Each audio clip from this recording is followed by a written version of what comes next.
Sabe aquela sensação de passar o dia correndo, com a agenda lotada, mas no fim do dia olhar para trás e sentir que nada realmente importante foi feito? Pois é, esse sentimento de estar ocupado, mas não produtivo, é o problema que a gente vai desmontar hoje. Vamos explorar uma solução em 3 partes, uma verdadeira tríade da execução, que combina alguns dos sistemas de produtividade mais poderosos e testados do mundo, o GTD, o Time Blocking e o Pomodoro. E tudo começa com essa ideia aqui que é fundamental, do David Allen, o criador do GTD. Pensa bem, nosso cérebro não foi feito para ser um depósito de tarefas, de lembretes, de preocupações. Tentar usar a cabeça como se fosse um HD externo é basicamente a receita para o estresse e para a ineficiência. Então, a primeira grande virada de chave é entender isso. A função da nossa mente é criar, não é armazenar. E o que acontece quando a gente insiste em guardar tudo na cabeça? A gente cria o que o pessoal chama de loops abertos. Aquele e-mail que ficou para responder, o relatório que precisa começar, cada uma dessas pendências fica ali, rodando em segundo plano. Esse fenômeno tem até nome. É o efeito Zeigarnik. A nossa mente tem uma tendência natural de lembrar mais das tarefas que a gente não terminou do que daquelas que já foram concluídas. É como ter várias abas abertas no navegador do cérebro, sabe? Todas consumindo memória e deixando tudo mais lento. Essa bagunça mental gera ansiedade e simplesmente detona o nosso foco.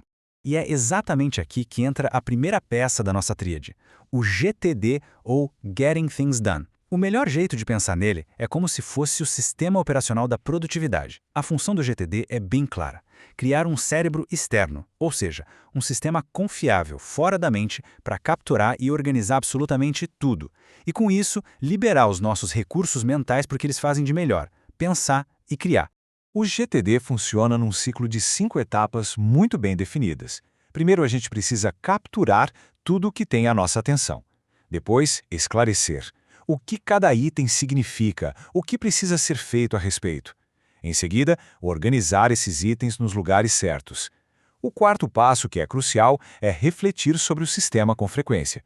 E por fim, com tudo no seu devido lugar, aí sim é hora de executar com total confiança. O grande segredo aqui é que isso não é um processo de uma vez só não, é um ciclo contínuo que mantém o sistema vivo e confiável. E olha só que inteligente como a etapa de organizar funciona. Em vez daquela lista de tarefas gigante que só de olhar já dá um desespero, o GTD distribui tudo em baldes específicos. Resultados mais complexos viram projetos, a próxima coisinha física que pode ser feita vai para a lista de próximas ações, itens que foram delegados para outras pessoas vão para a lista de aguardando, e aquela ideia genial que não dá para começar agora, ela vai para algum dia/talvez, liberando a mente daquela pressão de ter que lembrar dela depois. Dar um lar específico para cada coisa é o que gera essa clareza imensa. E aqui a gente chega no ponto que faz, talvez 90% dos sistemas falharem, a etapa de refletir, que na prática é a tal da revisão semanal. Pular essa revisão é o erro fatal. O David Allen mesmo diz que sem uma revisão regular, a confiança no sistema simplesmente desaparece. E se a gente não confia no sistema, o que acontece? A mente volta a guardar as coisas e todo o propósito se perde. No fim das contas, um sistema desatualizado gera mais ansiedade do que alivia. Ok, então com o GTD a gente tem um inventário completo do que precisa ser feito. Mas, quando isso tudo vai acontecer? É aí que entra a segunda camada da nossa tríade, o Time Blocking. Ele pega as nossas intenções e transforma em compromissos de verdade, com hora marcada, lá no calendário. A gente sai da organização e entra no plano de execução. A diferença fica bem clara quando a gente olha lado a lado. Na esquerda, a lista de tarefas, que é tipo um pergaminho infinito, passivo. Na direita, o calendário com Time Blocking. Ele é proativo. Ele obriga a gente a fazer uma estimativa realista do tempo, ele torna os blocos de foco visíveis e defensáveis para as outras pessoas e, como o dia tem um fim, ele força a gente a priorizar o que realmente importa. E por que é tão importante defender esses blocos de tempo? Por causa do Deep Work, ou trabalho de foco profundo. Esse é o tipo de atividade que realmente faz a diferença. Criar uma estratégia, programar, escrever, analisar dados, é um trabalho que exige concentração máxima e que não dá para fazer bem no meio de um monte de distrações. E o Time Blocking é a ferramenta perfeita para agendar e, mais importante, proteger essas sessões de alto valor, que idealmente duram aí entre 90 e 180 minutos. Certo, mas como começar? O processo é bem direto. Primeiro, é preciso se conhecer, entender os próprios ritmos de energia. Depois, criar um modelo, um template da semana ideal. E aí, lá na revisão semanal do GTD, esse modelo é usado para planejar a semana seguinte. O passo 4 aqui é fundamental. Aprender a defender os blocos de tempo, com firmeza, mas com gentileza. E no fim do dia, é só fazer um balanço rápido, remarcando o que for preciso, sem culpa. Então, a gente já tem o inventário com o GTD e o plano com o time blocking. Agora, a gente precisa da tática para a hora da execução. Como é que se protege o foco dentro de um bloco de tempo? É aqui que entra a nossa terceira peça, a técnica Pomodoro. Pense nela como o escudo tático contra a fragmentação da nossa atenção. A ciência por trás disso aqui é fascinante. O nosso cérebro não é como uma bateria que se esgota devagarzinho ao longo do dia.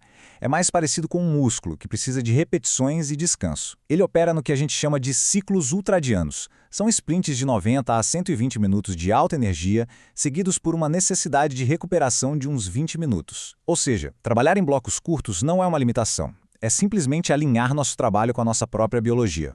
Mas aqui tem um detalhe que é essencial. O que se faz na pausa é tão importante quanto o que se faz no foco. Esse slide mostra um erro muito comum. Sabe aquelas pausas em que a gente só troca um estímulo intenso por outro, tipo rolar o feed de rede social ou checar e-mail? Então, isso não permite que o cérebro se recupere de verdade. A restauração mental exige uma desconexão real de estimulação cognitiva intensa. E vale lembrar que o Pomodoro não é uma regra engessada, é um princípio que pode ser adaptado. O clássico 25-5 é ótimo para começar tarefas, para vencer a procrastinação. Mas para um trabalho criativo, mais complexo, um Pomodoro longo de 50 minutos de trabalho com 10 de pausa pode funcionar melhor. E para quem quer alinhar perfeitamente com a nossa biologia, o ciclo ultradiano de 90 minutos de foco com 20 de descanso permite o máximo de trabalho profundo com uma recuperação completa. A chave é experimentar e encontrar o ritmo que funciona melhor para cada um. E então, como é que tudo isso se junta? GTD, Time Blocking e Pomodoro não são sistemas que competem entre si. De jeito nenhum. Eles são camadas complementares de um fluxo de trabalho muito poderoso e coeso. Vamos ver como eles se integram de um jeito perfeito. Essa tabela resume essa sinergia de forma brilhante. O GTD, ele é o inventário. Ele gerencia tudo o que precisa ser feito, tirando o peso da nossa cabeça. O time blocking é o plano estratégico. Ele decide quando cada tipo de trabalho vai acontecer. E o Pomodoro? Ele é o escudo tático que protege a qualidade da nossa atenção durante a execução. Juntos, eles cobrem todo o caminho, desde a captura de uma ideia até a sua conclusão focada. E no final das contas, o objetivo dessa tríade não é nos transformar em máquinas de produtividade, em robôs. O verdadeiro prêmio é a clareza, é a confiança de saber que está tudo sob controle, que nada importante está sendo esquecido e que a tarefa escolhida para este momento é de fato a coisa certa a ser feita. É sobre agir com intenção e não viver reagindo às coisas. Então, fica aqui a reflexão final. Qual é o primeiro loop aberto que esse novo sistema vai ajudar a capturar? O segredo é começar pequeno. Se essa análise trouxe alguma clareza sobre como integrar esses sistemas, continue acompanhando a gente. Vamos continuar transformando teorias complexas em estratégias práticas. Inscreva-se no canal para não perder as próximas.